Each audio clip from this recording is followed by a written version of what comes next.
Kuya, have a blessed evening. Ask lang din about sa Mormon. Sana mapansin, di ko magets yung belief nila.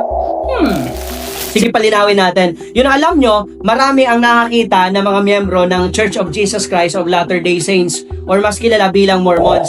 Mabait sila, magalang, at talagang dedicated sa kanilang paniniwala. Pero ang tanong ng marami, tama ba ang mga paniniwala nila ayon sa Biblia? So hindi ito para manira o manglait, kundi para ipaliwanag ng may paggalang at katotohanan ayon sa salita ng Diyos. Una, ang paniniwala ng mga Mormons ay maraming Diyos. Ayon sa kanila, may iba't ibang Diyos sa iba't ibang planeta. Si Heavenly Father or ang Diyos Ama ay dating tao na naging Diyos. At ayon sa kanila, pwede ring maging Diyos ang tao balang araw. Isaiah 43 verse 10, bago ako, walang Diyos, at pagkatapos ko ay wala ring magiging Diyos. Isaiah 44 verse 6, ako ang una at ako ang huli, bukod sa akin ay walang Diyos, iisa lang ang Diyos, hindi siya naging Diyos at walang tao na pwedeng maging Diyos. Pangalawa, iba ang Jesus ng kanilang tinuturo. Sa kanilang doktrina, si Jesus ay literal na anak ng Diyos, Ama at Heavenly Mother. Si Jesus ay kapatid daw ni Lucifer sa spirit world. Si Jesus ay isang nilikhang nilalang bago naging Diyos. Sabi ng Biblia sa John 1:1, ang salita ay Diyos. Colossians 1:16 verse 17, sa pamamagitan ni Kristo nilikha ang lahat ng bagay. Kung si Jesus ang lumikha, hindi siya nilikha at hindi siya kapatid ng demonyo or ni Lucifer. Si Jesus ay Diyos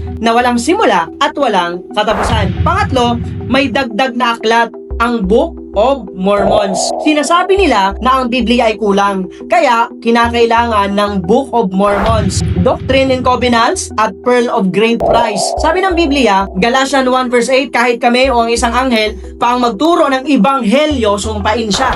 Revelation 22 verse 18, huwag kang magdadagdag sa salita ng aklat na ito. Ang salita ng Diyos ay kumpleto, hindi kailangang dagdagan at hindi pwedeng baguhin. Pang-apat, maliligtas ka sa pamamagitan ng mabubuting gawa plus temple rituals. Sa kanilang turo, kailangan bautismo sa kanilang simbahan, pagsunod sa lahat ng laws and ordinances para magkaroon ng exaltation or kaligtasan. So sabi ng Biblia sa Efeso 2 verse 8 to 9, naligtas kayo dahil sa biyaya, hindi sa gawa, upang walang magmapuri.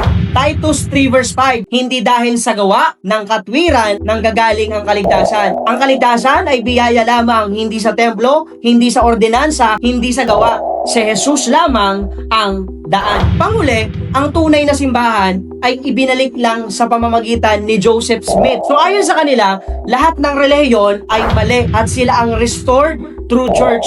Sabi ng Biblia, Matthew 16 verse 18, itatayo ko ang aking iglesia at ang pintuan ng Hades ay hindi magwawagi laban dito. Hindi kailanman nawala ang iglesia ng Diyos. Hindi kailangang ibalik ng tao. Hindi natin minamaliit ang mga Mormons. Mabait sila, disiplinado, maalalahanin. Pero ang mabuting tao ay hindi guarantee ng tamang doktrina. Ang tanong ay tugma ba ito sa salita ng Diyos? At kapag ibinase natin sa Biblia, marami sa paniniwala ng Mormon Church ay hindi umaayon sa turo ng Biblia. Ang paalala ng Diyos ay malinaw, huwag dagdagan, huwag bawasan, sundin ang tunay na ebanghelyo. At ang tunay na daan ng kaligtasan ay hindi simbahan, hindi ritual, at hindi maging Diyos someday.